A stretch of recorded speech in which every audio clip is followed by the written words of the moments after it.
PR news ఛానల్కి స్వాగతం. చిత్తూరు నగరంలో ఎప్పటికప్పుడు వార్తా విశేషాలు తెలుసుకోవడానికి మా ఛానల్ని సబ్స్క్రైబ్ చేయండి, లైక్ చేయండి.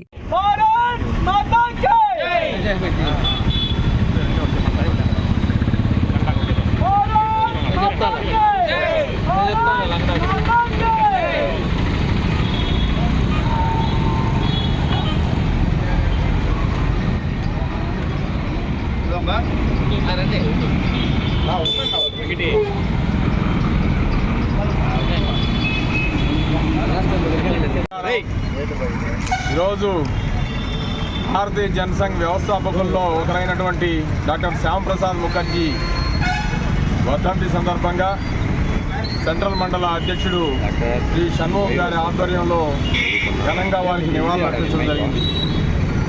ఏదైతే స్వతంత్రం వచ్చిన తర్వాత ఉమ్మడి ప్రభుత్వంలో భారీ పరిశ్రమల శాఖ మంత్రిగా ఉన్నటువంటి డాక్టర్ శ్యామ్ ప్రసాద్ ముఖర్జీ గారు ఆనాటి ప్రధాని నెహ్రూ విధానాలకు, ఓట్ బ్యాంక్ సంతుష్టీకరణ రాజకీయాలకు వ్యతిరేకంగా వారు ప్రభుత్వంలో నుంచి బయటొచ్చి ఆనాటి ఆర్ఎస్ఎస్ అధ్యక్షులైనటువంటి డాక్టర్ హెడ్గేవార్ గారితో, గురూజీతో మాట్లాడిన తర్వాత ఒక రాజకీయ పార్టీని ఏర్పాటు చేయాలని వారు ఆ రోజు భావించడం జరిగింది. తద్వారా ఆర్ఎస్ఎస్ నుంచి పండిత్ దీన్ దయాళ్ ఉపాధ్యాయును, అటల్ బిహారీ వాజ్పేయి మరింత కొంతమంది కార్యకర్తల్ని ఆర్ఎస్ఎస్ వారు శ్యామ్ ప్రసాద్ ముఖర్జీకి తోడుగా పంపించడంతో భారతీయ జనసంఘ్ను ఆ రోజు స్థాపించడం జరిగింది. పార్టీ పెట్టిన 2 ఏళ్లలోపే వారు ఏదైతే ఆనాడు ఓట్ బ్యాంక్ సంతుష్టీకరణ రాజకీయంలో పరాకాష్ఠగా భారత ప్రధానిగా ఉన్నటువంటి నెహ్రూ గారు కాశ్మీర్కు ప్రత్యేక ప్రతిపత్తిని ఇవ్వడం జరిగింది. ఆ ప్రత్యేక ప్రతిపత్తి ద్వారా భారతదేశ పార్లమెంట్లో ఎటువంటి చట్టాలు రూపొందించినా భారతదేశానికి అంతా వర్తించినా కాశ్మీర్కు వర్తించే పరిస్థితి లేదు. కాశ్మీర్లో ఉన్న ఆనాడు మనం అసెంబ్లీ అంటాం కానీ వాళ్ళు పార్లమెంట్ అంటున్నారు. కాశ్మీర్ పార్లమెంట్ ఆమోదిస్తే కానీ భారతదేశ పార్లమెంటు చట్టాలు అక్కడ అమలు కావు. దీనికి నిరసనగా ఆనాడు కాశ్మీర్కి వెళ్ళాలంటే వీసా కావాలి. మామూలుగా మనం విదేశాలకు వెళ్తే వీసా, పాస్పోర్ట్ కావాలి, కానీ మన దేశంలో అంతర్భాగమైనటువంటి కాశ్మీర్కి పోవాలన్నా కూడా మనకు పర్మిషన్ కావాల్సిన పరిస్థితి.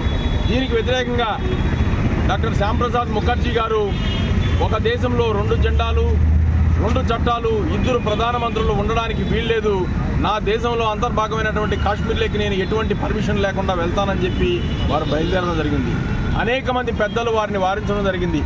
వద్దు, నెహ్రూ గారు కావచ్చు, ఆనాటి కాశ్మీర్ ముఖ్యమంత్రి అయినటువంటి షేక్ అబ్దుల్లా కావచ్చు, వారు చాలా క్రూరమైన వ్యక్తులు, మీరు వెళ్ళొద్దండి, బయట ఉండి మనం ఉద్యమాలు చేద్దామంటే కూడా ఈ భారతదేశ సమగ్రత కోసం, నా భరతమాత రక్షణ కోసం, ఈ దేశ ప్రజల సంక్షేమం కోసం, దేశ సమైక్యత కోసం నా ప్రాణాలు ఇవ్వడానికన్నా నేను సిద్ధంగా ఉన్నానని వారు ఆ రోజు కాశ్మీర్కి వెళ్ళడం జరిగింది.